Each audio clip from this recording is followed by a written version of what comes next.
اعوذ باللہ من الشیطان الرجیم بسم اللہ الرحمن الرحیم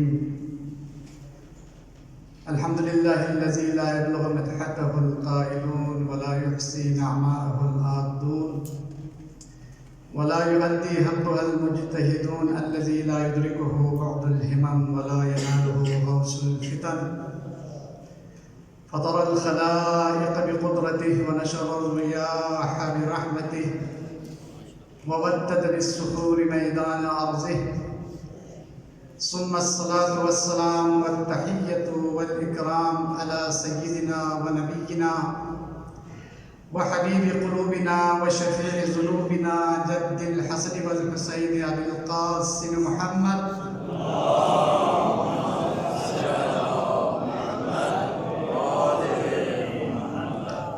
وآله وأصحابه المنتجبين ولعنة الله على أعدائهم إلى قيام يوم الدين. أما بعد، قال الله الحكيم في محكم كتابه المتين وهو أصدق الصادقين. بسم الله الرحمن الرحيم. لقد كان لكم في رسول الله أسوة حسنة. یہ میرے لیے سعادت ہے کہ آج اس عظیم نورانی روح پرور محفل میلاد میں جو رحمت للعالمین کانفرنس کے عنوان سے منعقد ہو رہا ہے اس میں حاضری دوں. میں جامعہ جعفریہ اور مرکز افکار اسلامی اور اس کانفرنس کے ذمہ داران کا انتہائی شکر گزار ہوں کہ انہوں نے میرے لیے یہ موقع عنایت فرمایا اور میں آپ عاشقان مصطفیٰ کے اس محفل میں حاضر ہو کر دفتر نبوت پر اپنی حاضری بھی ادا کروں. بہرحال کوئی لمبی تقریر نہیں کرنی. علامہ ڈاکٹر لیاقت اعوان صاحب نے عاشقان مصطفیٰ کی 14 نشانیاں بھی ابھی گنی ہیں، تو میرا خیال میں پروگرام بھی جو شیڈول میں دیا گیا ہے وہ اس کو 5 بجے تک ختم ہونا چاہیے. تو جس مختصر آیے کریمہ کی تلاوت کا شرف حاصل ہوا، اس کو ہم پیر و جوان اپنے بچپنے سے ہر مسلمان گرانے میں سنتے آ رہے ہیں. لقد کان لکم فی رسول اللہ اسوۃ حسنہ. آج امت اسلامیہ یا عالم انسانیت اس کا سب سے بڑا المیہ ہے، خصوصاً امت مسلمہ کا، کہ آپ جس اسلامی سوسائٹی یا اسلامی معاشرے میں تشریف لے چلیں وہاں آپ کو ہمارے طرح لاکھوں کروڑوں عاشقان مصطفیٰ نظر آئیں گے. ہم میں سے ہر ایک، بلکہ جو اسلامی فرقے جب سے بنے ہیں،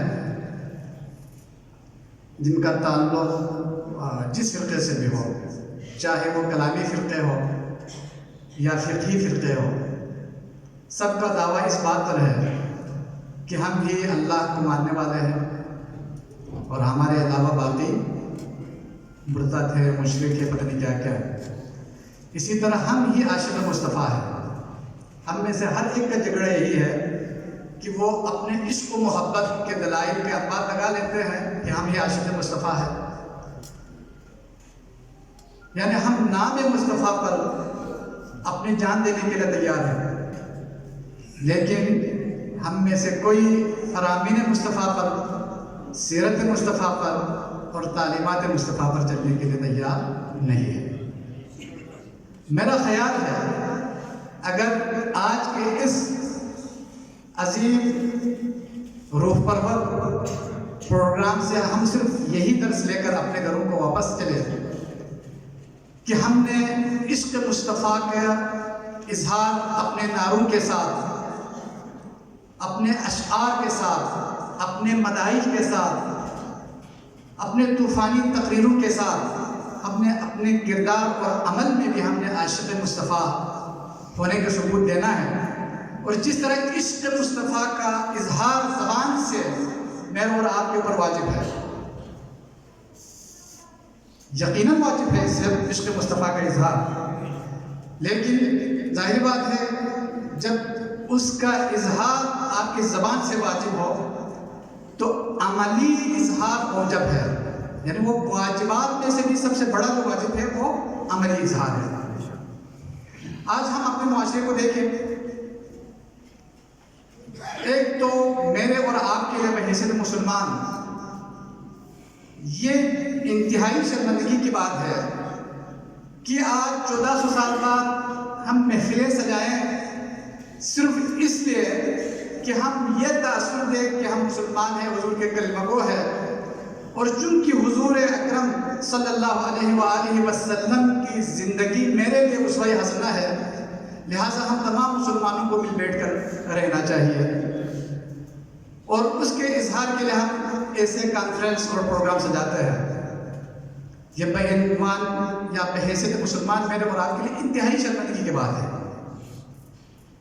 آج مسلمانوں کو ایسے پروگراموں کے منتظم ہونا چاہیے تھا، ایسے پروگراموں کے انہیں میزبان ہونے چاہیے تھے کہ ہم یہ پیغام نہ صرف بحیثیت مسلمان شیعہ سنی کے لیے دے یا سنی شیعوں کے لیے دے، ہم پوری عالم انسانیت کے لیے پیغام دیں کہ جس نبی کے دامن سے ہم متصل ہیں، یہ نہ صرف میرے لیے رحمت ہے، نہ شیعہ کے لیے رحمت ہے، نہ صرف سنی کے لیے رحمت ہے، بلکہ وہ انسان، بلکہ اے انسان جو تم اپنے زبان سے میرے رسول کا کلمہ نہیں پڑھتے، لیکن میرے رسول تو تمہارے لیے بھی رحمت ہے۔ یعنی ایک ایسی ہستی سے ہم متصل ہیں، اور میرے اور آپ کی حالت یہ ہے۔ میں بہرحال ایک سوالی نشان چھوڑ کر زندہ انسانوں کے، زندہ مسلمانوں کے جو نبی کا کلمہ پڑھتا ہے ان کے وجدان پر صرف دستک دینا چاہتا ہوں کہ وہ انشاءاللہ خود سوچے۔ بے مصطفیٰ برسان خیش را کی دین ہماوز، بے مصطفیٰ برسان خیش را کی دین ہماوز، اگر بے اون رسیدی تمام بولحبیز۔ یعنی ہمیں اپنے کردار و عمل، زندگی کے تمام حصوں میں، کاموں میں ہمیں سیرت مصطفیٰ کی پیروی کرنی چاہیے۔ ہمارے لیے معیار اور مقیاس سیرت مصطفیٰ اور ذات مصطفیٰ ہے۔ ہم اپنی نماز کو اس کسوٹی میں ڈال دیں اور دیکھ لیں کہ رسول خدا صلی اللہ علیہ وآلہ وسلم نے جو معیار میرے اور آپ کے لیے دیا ہے، اس کے اعتبار سے یہ نماز ہے یا نہیں۔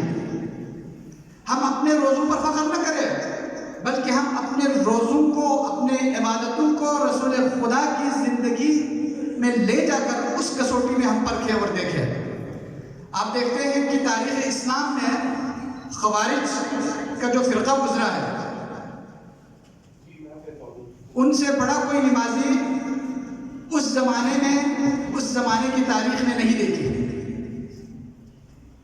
اس کے بعد بھی ایسے مسلمان، ایسے افراد اس دنیا میں نظر آتے ہیں جو نماز بھی پڑھتے ہیں، روزہ بھی رکھتے ہیں، اچھے کام بھی کرتے ہیں، لیکن ان کے اعمال، ان کے نماز، ان کے عبادات سیرت مصطفیٰ کی روشنی میں جو کسوٹی اور معیار اور پیمانہ دیا گیا ہے اس میں پھر نہیں آتا۔ لہٰذا یہی کہا گیا کہ بے مصطفیٰ بھی رسان خیشرا کی دین ہماوس، یعنی دین در حقیقت وہی مصطفیٰ ہے، سیرت مصطفیٰ ہے۔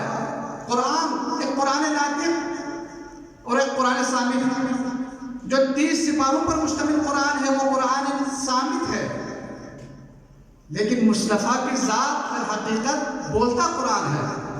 یعنی اگر ہم سیرت مصطفیٰ کی روشنی میں اپنی زندگی گزارنے میں کامیاب ہوتا ہے تو یقیناً یہ میرے اور آپ سب کے لیے سعادت ہے۔ میری دعا ہے کہ اللہ تعالی ہم سب کو اپنی زندگی سیرت مصطفیٰ کی روشنی میں گزارنے کی توفیق عطا فرمائے۔ والسلام علیکم ورحمۃ اللہ۔